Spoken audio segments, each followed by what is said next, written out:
Hi everyone, I'm Kazra and I'm here to talk to you about LooPy, a program synthesizer for Python that can synthesize code with control structures, i.e. it can do this.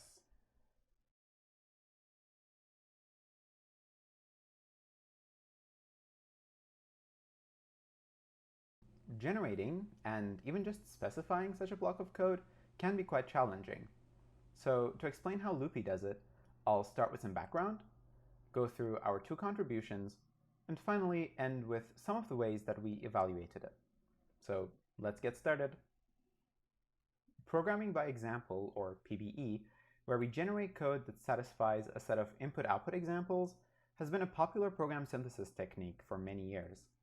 Last year, we looked at integrating it into the programmer's workflow by combining it with a technique called live programming, and the result of that was our tool Snippy. Snippy used projection boxes, a live programming tool for Python, with a simple bottom-up enumerative synthesizer. Here, you can see the projection boxes on the right, which show the values of the variables at each line of the program. For example, since we've called the function with the string AABCCCA, we can see that at line 4, the function parameter s has that value. And if I define a new variable x and assign the first character of s to it, we immediately get a new box showing the new state at that line, including the value of our new variable. Snippy added program synthesis to projection boxes, where the user could synthesize expressions by assigning a whole to a variable.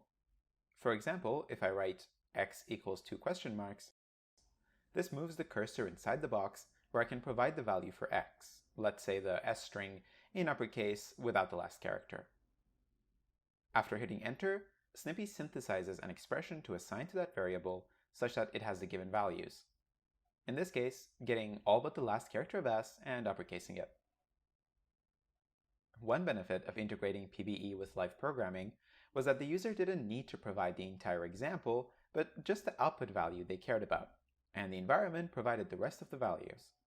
In the example we just saw, the synthesizer could use the s variable in the final expression because that variable and its value were given in the start state by the environment. And, since Snippy limited synthesis to assigning a single expression to a single variable, it could synthesize many useful expressions within its 7-second timeout. Once we put Snippy in front of programmers, however, we immediately found a limitation. In Python, it's common for programmers to write loops and to update variables inside of those loops. But as others have also pointed out, when it comes to program synthesis, loops are hard, and Snippy couldn't handle loops at all. To see why, consider this problem that we took from the book Cracking the Coding Interview. The user's task is to compress the given string by replacing repeated characters with their number of repetitions. So for the string that we just saw, our function should return 2a, 1b, 3c, 1a. A reasonable way to solve this in Python is to loop over the characters in the string and keep track of the last character we've seen, and then count the number of times we've seen it.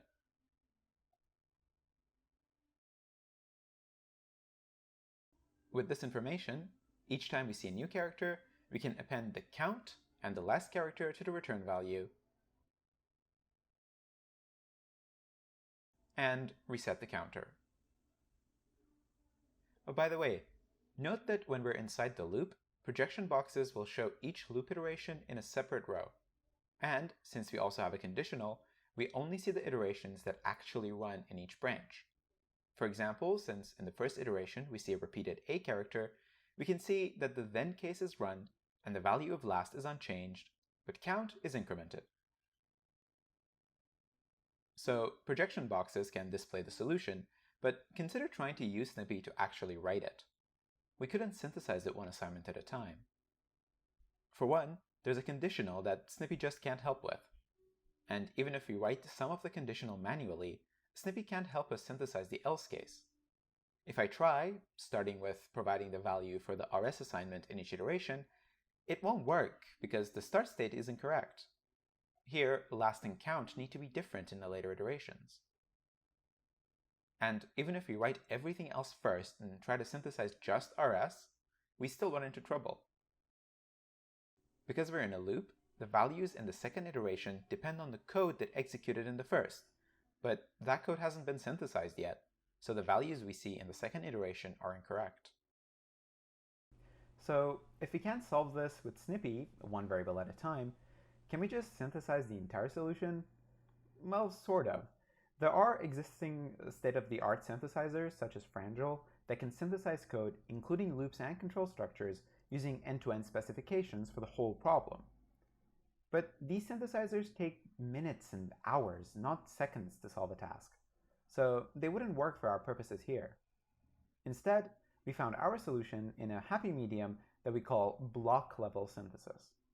With block-level synthesis, we aim to synthesize blocks of code that are small enough to be possible at interactive speeds, but include updates to all mutually dependent variables. So for our example here, we would try to synthesize the body of the for loop by specifying all three variables simultaneously. But to do this, we needed to address two main challenges. The first was to keep the start state accurate in the specification, and the second, to synthesize these larger blocks of code while still keeping our interactive speeds. And so solving these challenges are our contributions. First, I will go over live execution and how it allows for providing a correct specification, and then cover the intermediate state graph, a data structure that allows us to do this very quickly. Let's start with live execution. Recall that in Snippy, we took the existing state from projection boxes and let the user provide the output value for the variable. In our tool LooPy, we instead treat providing the specification as executing the program with the variable assignment acting as a whole. Each time the program execution reaches the whole, it pauses and we ask an oracle, which for us is just a user, to provide the value of the whole at that point in the execution. We can then continue the execution using the value they provided, which solves the issue of inaccurate start states.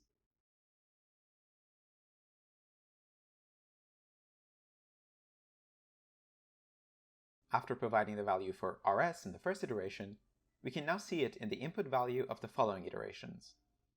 And, because we're in the else case of the conditional, after providing the value for last, even the iterations that are available to us here change.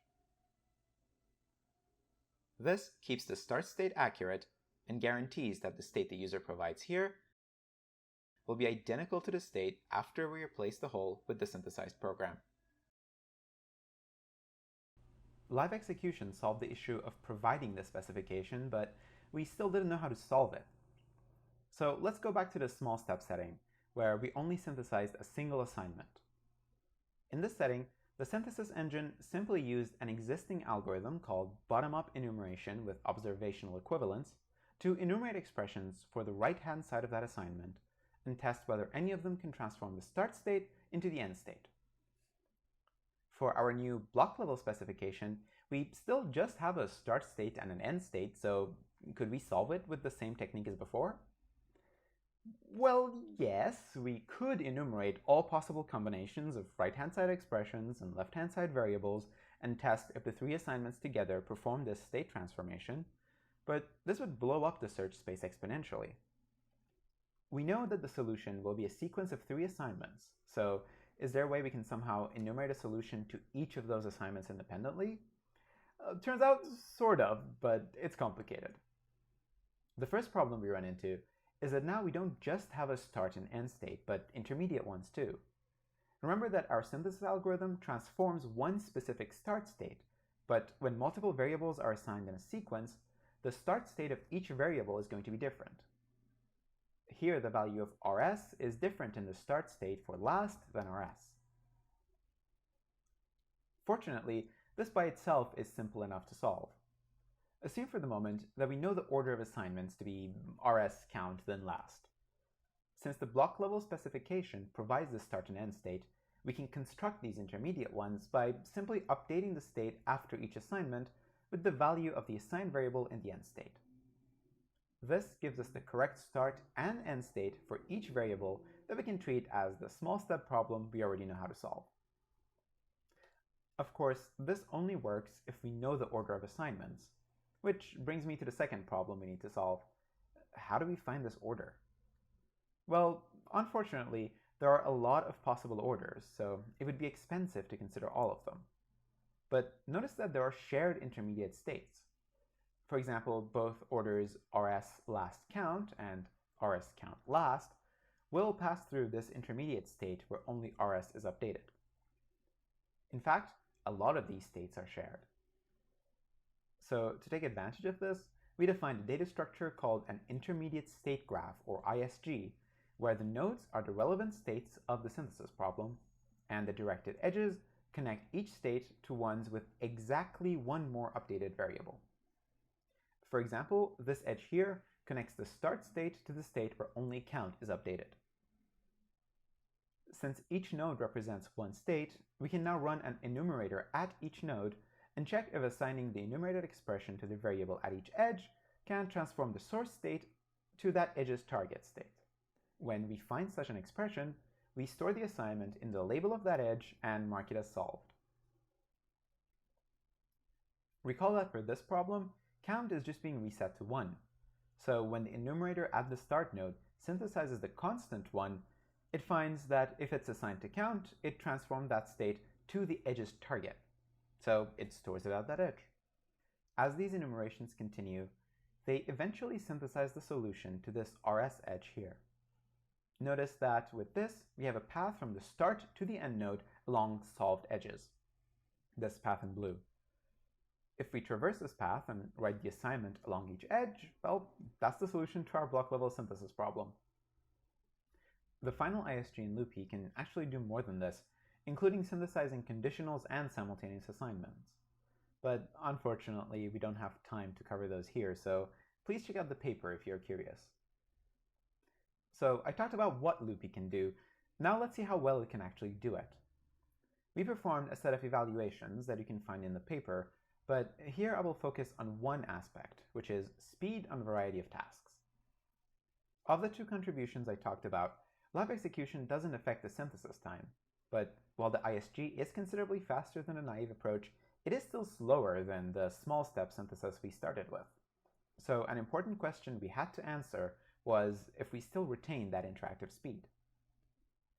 Because LooPy's synthesis problem and specification are new, we couldn't do an apples-to-apples comparison to any existing synthesizer. But we compiled 131 benchmarks to test LooPy. Some of these were adapted from previous synthesizers, and others inspired by educational and competitive coding problems. And we tried to keep these benchmarks interesting, with about half of them involving loops, 51 requiring a sequence of assignments, and 43 of them needing a conditional to solve correctly. These don't add up to 131 because there's overlap between them. And we found that LooPy is still pretty fast. Of these 131 benchmarks, LooPy found a solution to 125 of them within a 5-minute timeout, and 120 of those were within Snippy's original 7-second timeout. I should also mention that we ran a small user study with 5 participants to see if providing block-level specifications is reasonable or even feasible with actual users. And while we need a much larger study to make a definitive claim, the study was promising and indicated that block-level specifications are reasonable and intuitive to provide. So to wrap up, we targeted a new block-level specification for program synthesis and introduced live execution and the intermediate state graph, which allowed providing accurate specifications and solving them at interactive speeds. Thank you.